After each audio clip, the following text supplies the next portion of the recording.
Question 6. Given that x plus 2, 4x plus 3 and 7x plus 24 are consecutive terms of a geometric progression, GP, find the A, value of x, B, the common ratio. Now looking at this question, this is quite technical because it is not an average GP question where you are either given the position of the term or you're given the term in actual value, not in algebraic form. So this question comes in algebraic form, and also you're not given the position of any of the terms. So our understanding of GP should help us solve this question. So let's just do a typical GP question. You have 2, you have 4, then the next will be 8, then 16. Let's say you're doing 2 times 2 is 4, 4 times 2 is 8, 8 times 2 is 16. So in this GP question, we're multiplying by 2. But how do we know we're multiplying by 2? Like now, we know this is first term, second term, third term, and fourth term. For you to know the common ratio, which is 2 in this case, because we're multiplying by 2. Now, for you to find the common ratio, we take a term over the term before it. So we have 4 over 2 will give you 2. We can also say 8 over 4 will give you 2. That's 8 divided by 4 will give you 2. So you take a term over the term before it. Same applies to this question. Since the position of the terms are not given and they are consecutive, that means they come after the other. So we can take this term over this term will give you the ratio, and also this term over this term will give you the ratio.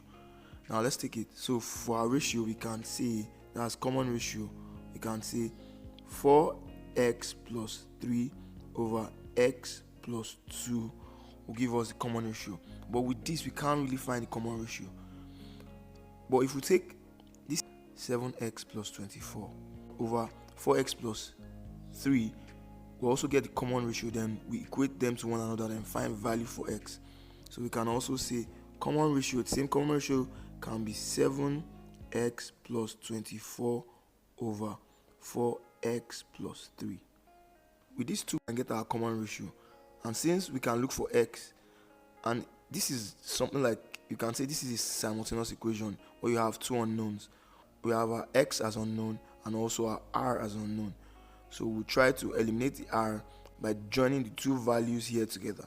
So we can say 4x plus 3 over x plus 2 is equals to 7x plus 24 over 4x plus 3.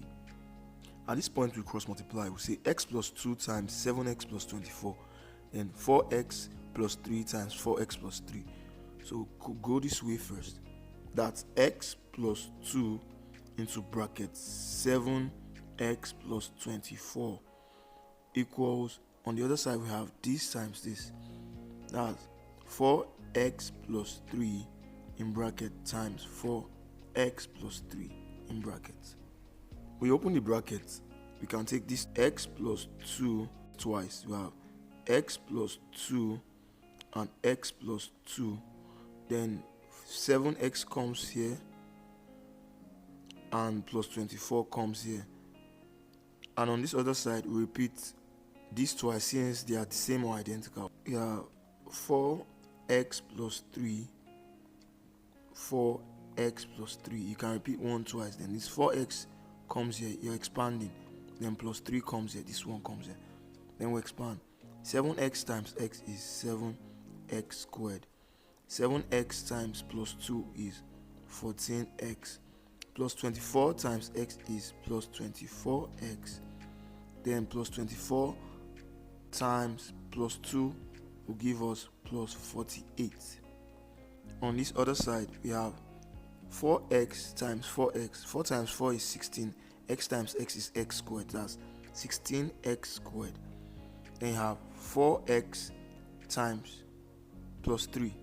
4x times plus 3 is 3 times 4 is 12 with the x. That's 12x. Plus 3 times 4x is still 12x. Then 3 times 3 is 3 times is 3 is plus 9. We solve for like terms. So we have 7x squared. We have 14x plus 24x. That will give us plus 38x, those are like terms. You can't add this with the x to this with the x squared. They are not families, though they both have x's. Then you have your plus 48 equals 16x squared. Then 12x plus 12x is 24x. Then plus 9. Now looking at this, you see that your 16x squared, you consider the one with the highest power, which is x squared. This is 16x squared. Now looking at 16x squared, I don't want my x squared negative, so I rather move this plus 7x squared to the 16x squared and move all other values to this side so I can have a positive x squared. So I have that 16x squared. I take this plus 7x squared to the other side, it becomes, over the equals to sign, it becomes minus 7x squared.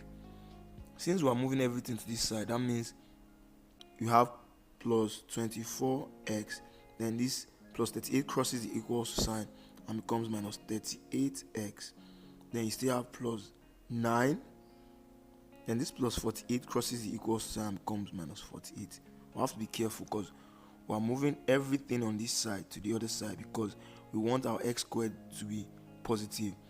If you had moved our 16x squared here to be 7x squared minus 16x squared, which is going to give us a negative x squared, and we don't really want that, although we can work with it for the sake of the students that will find it quite difficult. So we have 16x squared minus 7x squared, that will give you 9x squared. Then you have plus 24x minus 38x. That means what you are owing is 38x owns this minus, and this 24x owns this plus. Minus 38, you know, is bigger than plus 24, so you have to get a negative x, which is, you can use your calculator to do 24 minus 38, it gives you minus 14, so you can say minus 14x. Then you do plus 9 minus 48 to your calculator, it gives you minus 39 equals 0. This should equal 0 in the first place. At this point, to get to a quadratic equation, that means we have to factorize and we'll be getting two answers for the value of our x. At this point we factorize. Since the coefficient of the x squared is not just plus 1, we have to take the coefficient, which is plus 9, and multiply it by the constant, the one without x, which is minus 39, to factorize. So we have, in our rough work, 9 times minus 39 will give us minus 351. Now we have to look for two numbers that will multiply, that will give us minus 351. Yet when we join them together by addition, you get minus 14x. Now we have 9 and minus 39. The difference between the two of them is 30. So that won't work. Then we'll go to the next values. Sometimes it's hard for you to break down. What I simply do most times is I take the 9, then this 39, I break it down, which is 3 times 13. I'm not using the minus at this point, the negative sign. I'm just trying to break it down to see two numbers I can get with the difference that is minus 14 in this case. So we have 3 times 9, that's 27 times 13. So you know, 3 times this 9 will give us 27. 27 times 13 will give us 351. It will work because they are all linked by multiplication. So if you group these two together and multiply it by this, you still get this value. Now we know 27 times 13 will give us 351. Next is we'll see the difference between the two and see if it can give us 14 first before we put into consideration the negative sign. We know 27 minus 13 will give us 14 with our calculator. That means we're on the right path. So we have it as 351 when we multiply them together. And since we need minus 14, not just 14 minus 14, that means for you to get a negative 14, the bigger number would have to carry the negative. That means you have to owe more than you own or more than you have. So it will be minus 27 times 13 will give us minus 351, which is the multiplication of 9, that's the coefficient of x squared, or the number in front of x squared, times the constant, which is minus 39. Yet when we add these two together, it gives us minus 14. This is the perfect fit for this question when you are factorizing.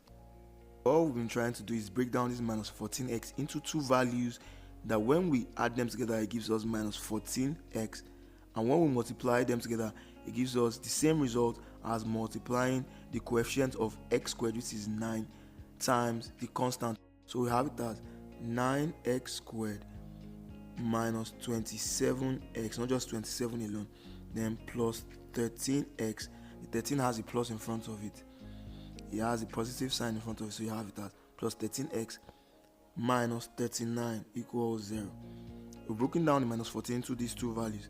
Then next thing is to group them in twos. So you have this first two. You have always been told that the number has the positive or the negative sign in front of it. So you group it with the positive sign in front of it and group it here. We take these two first to find what is common in them and bring it out. And these two at the back. So we have 9x squared minus 27x. We know there's 9 here and 9 is also found in 27. It's like finding the highest common factor, that's the HCF. The HCF of 9 and 27 is 9, we know 9 is there. Then you have 9 in both of them. Then 9 is not the only common thing. We also have x squared here, that's 2 x's here and just 1 x here. So they both have at least 1 x on both algebraic expressions. So take 1 x out, you'll be left with like saying 9x squared over 9x. 9 cancels 9. X cancels one of the x. So it cancels the squares, like saying x times x. One of them will go off. You'll be left with 1x. So you have x here. Then you have minus 27x divided by 9x. X cancels x. 9 here 1, 9 here 3. So we have it as 3. It's like saying 27x divided by 9x. X will cancel this x. Then 9 here 1, 9, 27, 3. We go to the second group, which is this. What's common in both of them? We know we have 13 in both of them. So we'll bring out plus 13. You'll be left with x. It's like saying 13x divided by 13. The 13 will cancel the 13, leaving the x behind. Then you can just do minus 39 divided by plus 13, or you can just write the minus in this case. The sign doesn't change. You just have 39 divided by 13 will give you 3. You close your bracket equals 0. Now, you know you're on the right track when you know the value of what is in bracket here is same as this. So you pick one of them, that's x minus 3 in close bracket. In the other bracket, you join the 9x and the plus 13, those that are outside the bracket. So 9x plus 13 close bracket equals 0. Now at this point, we equate both values in the bracket to 0. So we have x minus 3 equals 0, or 9x plus 13 equals 0. X equals 3 or plus 3 on this side, because when this minus 3 crosses equals sign, it turns to plus 3. And on the other side, or 9x equals minus 13, because you know this plus 13 will cross the equals to sign and turns to minus 13. Now for this we found the value of x, but for this we've not found the value of x because this is still 9x. And for us to get the value of x, you have to divide both sides by the coefficient of x, or the number in front of x. So we divide both sides by 9. 9 cancels 9. X is 3, or x is minus 13 over 9. So rather than get a value for x, we have two values for our x. So our x is either 3 or minus 13 over 9. Since it's not stated in the question that they want a positive value of x, so we can say our x is either 3 or minus 13 over 9. Now that we know the value of our x is 3 or minus 13 over 9, we can now find our common ratio. Before we find our common ratio, we need to find our actual or numeric terms. That means for this case, since we are saying x is 3 for this one, we're replacing the x with 3. In this case, we replace it with 3, and here with 3. So we get the value of our real term first.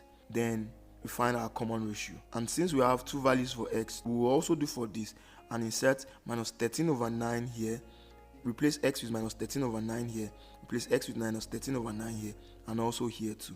Or we can just do for any two, then we get our common ratio, because for us to get our common ratio, you need a term over a term before it.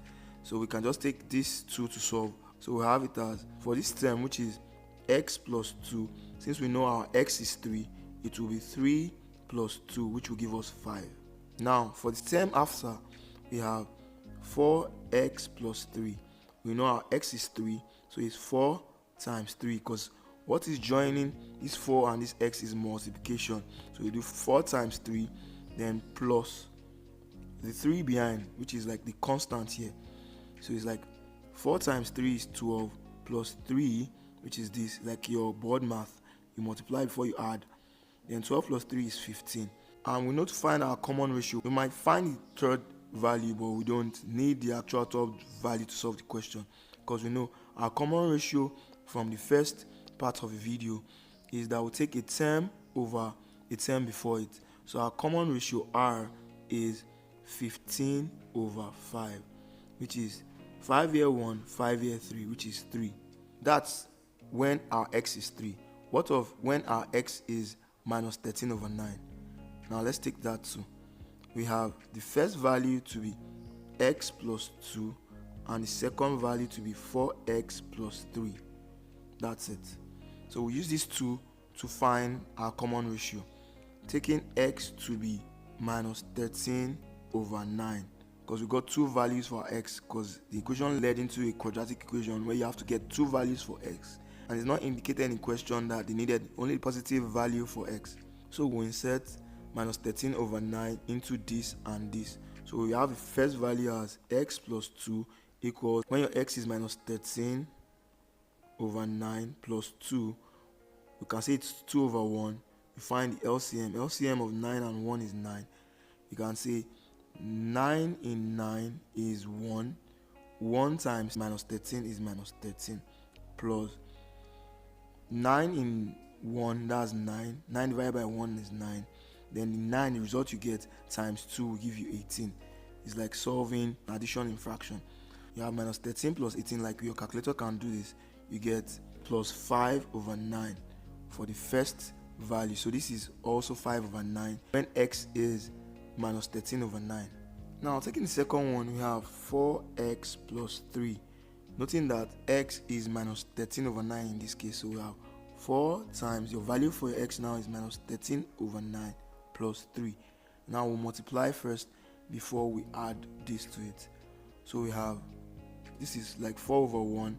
Nothing can cancel out. So we have plus 4 times minus 13. That will give you minus 52. Your calculator can help you with that one. Over 1 times 9 is 9 plus 3. You can make this 3 over 1 because we have a fraction here. You find the LCM. LCM of 9 and 1 is 9. You can say 9 divided by 9 is 1. 1 times minus 52 is minus 52, plus you can say 9 divided by 1 is 9. Then 9, the result you get times 3 is 27. So this is 27. So we have minus 52 plus 27. With your calculator, you get minus 25 over 9. We now know that when we take our x as minus 13 over 9, our first value is 5 over 9, and our second value is minus 25 over 9. So we have it as first value is 5 over 9. That's a term before is 5 over 9. The next term is minus 25 over 9. And with these two terms, we can get the common ratio, which is a term over the term before it, term B. You can say term before. Now that means the term here is minus 25 over 9 divided by 5 over 9. Don't be afraid of the two fractions. Just solve it like you're solving in primary school. So you have it as minus 25 over 9, which is this term, divided by the term before it, divided by 5 over 9. You can take it as minus 25 over 9 times, flip the fraction behind. So you have it as 9 over 5. 9 cancels 9. 5 here 1, 5 here 5. So we have our answer, that's our common ratio, to be minus 5. That means our common ratio is either 3 or minus 5, depending on the value of the x. So we can write this as our final answer.